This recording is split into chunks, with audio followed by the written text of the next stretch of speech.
Good afternoon, students and staff. This is Mr. Veronik here to discuss the new building-wide cell phone and headphone policy that will be going into effect here at Hamtramck High School this coming Monday, February 11th.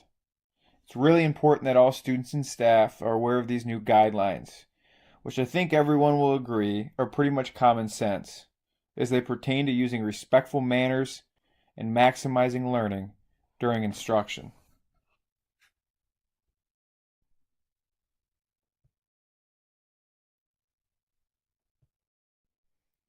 So for our building expectations, there are certain behaviors related to cell phone use that are unacceptable at all times, not only during the school day, but in general society as well. With the second bullet point, the following behaviors will result in disciplinary action as well as potential legal charges.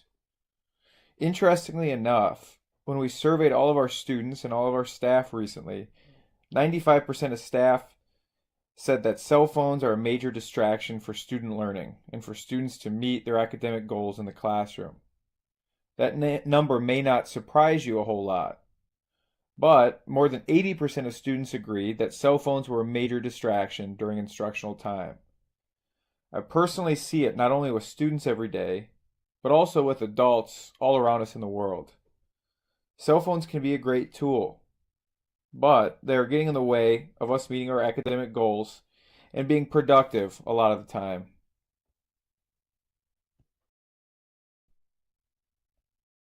To continue with our building expectations, students can use their cell phones during passing time and lunchtime.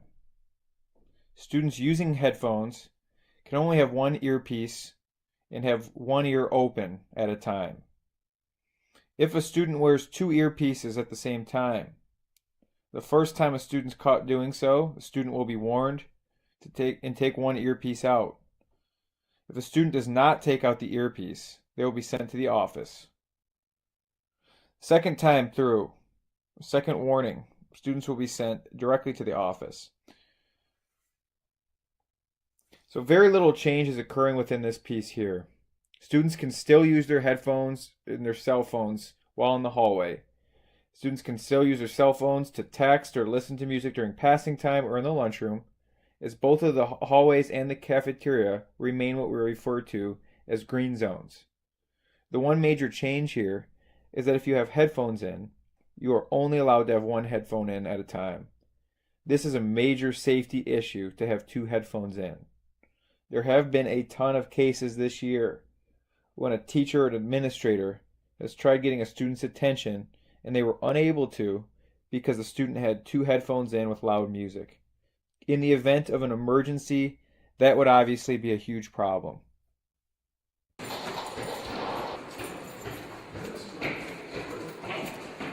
Hey, fire! There's a fire! Guys, there's a fire!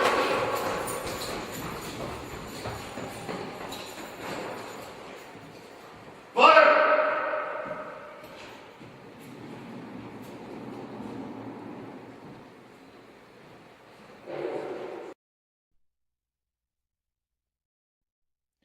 This slide here lays out a shift in policy.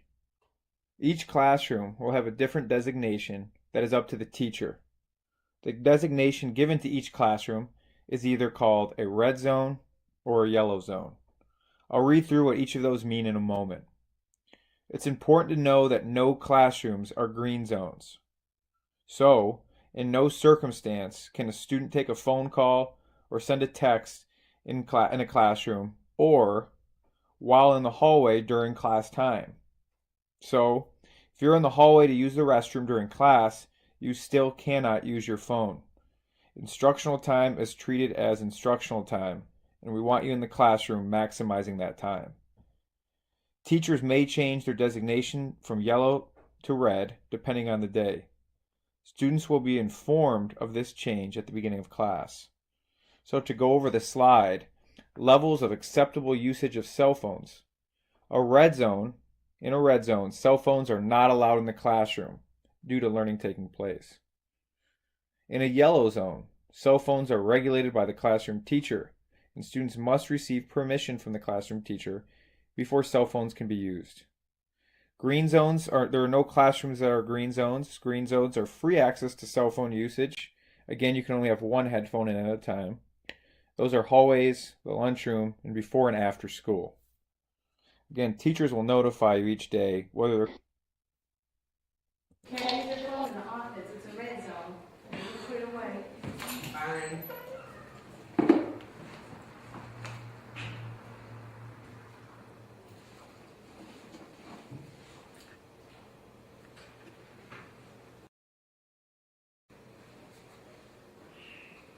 Lauren, I'm gonna ask you to put it away. Now I have to confiscate it. You won't be able to get it back until the end of the day. This is so irritating. Turn in the phone. Thank you. So, Lauren, the way this is going to work is we're going to send you to the restorative room to re-clarify our cell phone policy. At the end of the day, you're going to be able to collect your cell phone from the restorative room. So thanks for turning it over. We appreciate it. Yes. We're going to get you back on Hey, track. what did you need to do Okay? today? Yeah, whatever. Okay, thank you. As you saw in that video, the main office and the counseling office are always red zone areas where no cell phones are allowed to be used. So to review this side, teachers will select a classroom standard, whether it's a red zone or a yellow zone, regarding cell phones.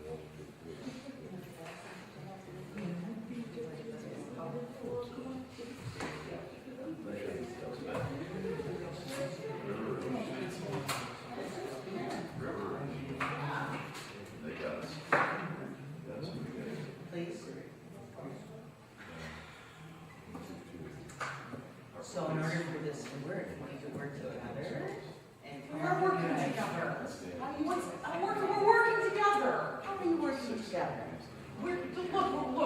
Look. See, we did this, and there was that one. It's the same. So. I need you to put your phone away, please. We don't need it right now. I don't see the problem here. Miss Modeling lets me use my phone all the time. Yeah, but I'm not responding. And if we were doing research, I would use your phone. But right now, we're doing partnered work, and you need to work with your partner. Please. I'm not doing anything, you know. I don't want to, but it's not a problem.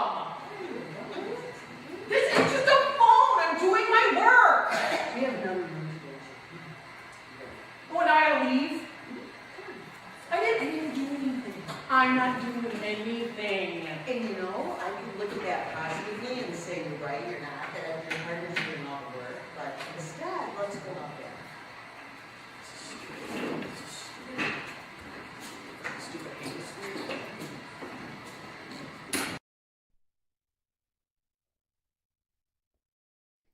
So let's review that last video there.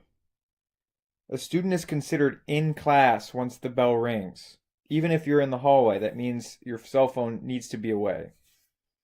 Should a student have their cell phone out during posted prohibited times, the student will comply with the consequences outlined below.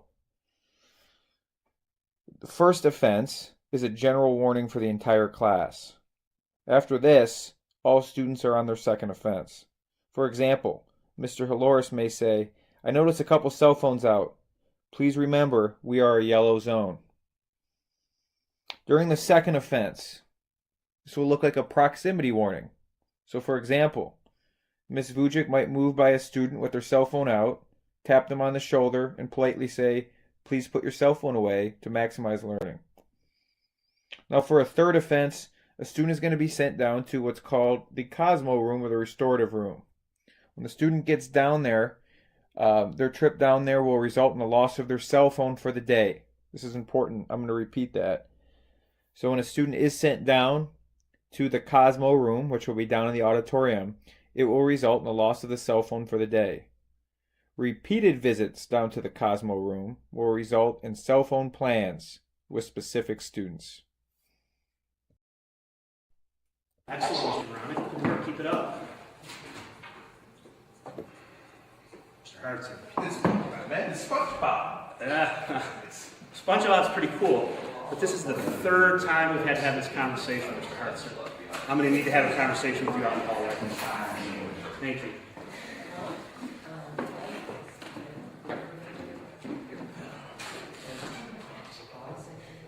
Mr. Hartz, this is the third time.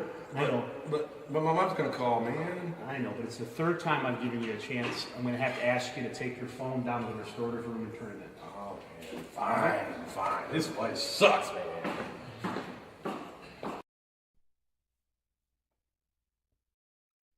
I think it's important to know that these rules are not made up out of the blue. All of these cell phone rules and headphone rules are a part of our district-wide code of conduct. Code of conduct from page 26, number 13, states that electronic communication devices and laser pointers, in regards to those, a student may not use a cell phone, any electronic communication device, iPod, MP3 player, or similar electronic device while in school or on school property. Violations of this policy will result in corrective discipline. The reason for this is really important. No matter what career you'd like to go into, whether it's being a doctor, lawyer, engineer, construction, nurse, or even working in a grocery store or at a restaurant, cell phone policies exist in all of those jobs. The expectation will be that you'll follow these policies. We want to do all that we can to ensure that you're learning and reaching your best potential. This, I believe, is a simple first step to getting us all there. So finally, our building expectations. Cell phones are the responsibility of the student that brings it to school. In no such circumstance are voice calls permitted during class time without prior approval. So it does not matter who is calling. If it's an emergency, ask to step in the hallway if it's truly an emergency. Students will put away their cell phones when an adult is talking to them during school day and, of course, during instructional time. Do not take pictures or videos of any person without the individual's permission. That's actually a legal expectation.